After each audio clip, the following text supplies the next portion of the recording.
अस्सलाम वालेकुम dear students. आज हम अपनी एक्सरसाइज 1.3 का लास्ट क्वेश्चन जो क्वेश्चन नंबर 5 है वो करने जा रहे हैं। अच्छा, लास्ट क्वेश्चन एक छोटी सी बात पे डिपेंड कर रहा है। छोटी बात क्या है? क्योंकि हम कॉम्प्लेक्स नंबर तो ऑलरेडी पढ़ चुके हैं। इसमें वो हमसे सिर्फ एक बात पूछ रहा है, वो ये है, वो कहता है कि आप किसी भी कॉम्प्लेक्स नंबर का रियल और इमेजिनरी पार्ट अलग कर दीजिए। देखें, कोई भी कॉम्प्लेक्स नंबर पिक किया जाए जैसे कि 5 + 6 आयोटा, तो हर कॉम्प्लेक्स नंबर के दो ही तो पार्ट होते हैं। एक उसका रियल पार्ट होता है और एक उसका इमेजिनरी पार्ट होता है। रियल ये वाला पार्ट है, इमेजिनरी कौन सा पार्ट होता है? इमेजिनरी वो होता है जिसके साथ आयोटा लगा होता है। जैसे कि यहाँ 6 के साथ आयोटा है तो 6 आपका गैर हकीकी है, और जबकि आपका 5 है वो हकीकी नंबर है, एक रियल पार्ट है।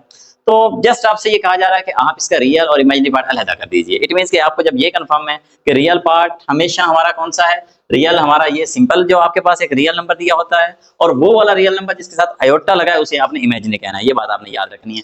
अयोटा के साथ पूरा नहीं इमेजिनरी कर देना आपने। आपने अयोटा जिसके साथ लगा है उस नंबर को इमेजिनरी कहना है। ये बात आपने याद रखनी है। क्वेश्चन की जाने बढ़ते हैं। देखें, आपको एक कॉम्प्लेक्स नंबर दिए गए हैं दो, जिसमें आपको कहा गया Z1 और Z2 की आपको वैल्यू दी गई है, और आपको कहा जा रहा है कि आप, अगर हमसे सिंपली पूछता ना कि जनाब आप Z1 का रियल बताएं, तो मैं कहता 2 है, इमेजिनरी बताएं मैं कहता 3, लेकिन उसने मेरे से ऐसे नहीं पूछा।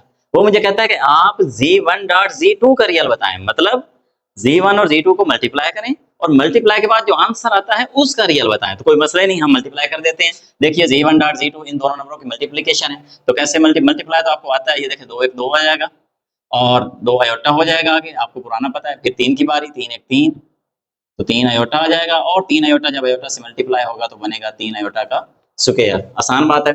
जस्ट क्या करना है, थोड़ा सा सिंप्लीफाई कर लेते हैं। 2 + 2 = 3 5 आयोटा प्लस 3 आयोटा स्क्वायर के बदले क्या लग जाएगा, -1। सिंपल। क्या करते हैं, ये देखिएगा 2 + 5 आयोटा, और ये 3 1 3 किसका हो जाएगा, माइनस का हो जाएगा। इजी है। तो ये 2 और -3 दोनों आपस में मिल जाते हैं, और 5 आयोटा में अलग रख लेता हूँ। तो अब देखिएगा यहाँ से इन दोनों से -1 मिल गया आपको, और ये 5 आयोटा है। ये लें, आपने ज़रब देकर सिंप्लीफाई कर लिया। जैसे कि आपने कहना है दिस सिंप्लाई, आपसे पूछा गया था real, real of Z1 Z2, मतलब जो आपने अभी अभी ज़रब दिया इसका रियल बताएं। इसका रियल कौन है? इसका रियल तो -1 है, ये पहले वाला पार्ट। इसका मतलब आपने सिर्फ -1 बता देना, ये आपका आंसर है। बहुत आसान है। यानी जस्ट आपने क्या काम किया है, आपने मल्टीप्लिकेशन के बाद जो रियल पार्ट बनता था वो बता दिया, क्योंकि पीछे से कंडीशन लगा रखी है रियल बताओ, इसकी मल्टीप्लिकेशन का रियल बताओ। अब सेकंड पार्ट देखें, इसमें फिर कहता है आप इसी की मल्टीप्लिकेशन का इमेजिनरी बताओ, मतलब ख्याली। इसका मतलब है हम वंस अगेन मल्टीप्लाई करेंगे, जैसे मैंने वहां की है यहाँ मैंने ऑलरेडी कर दिया, सेम आंसर आना है, यही वाला -1 + 5 आयोटा। अब क्या करना है, दे सिंप्लाई लगाएंगे आप।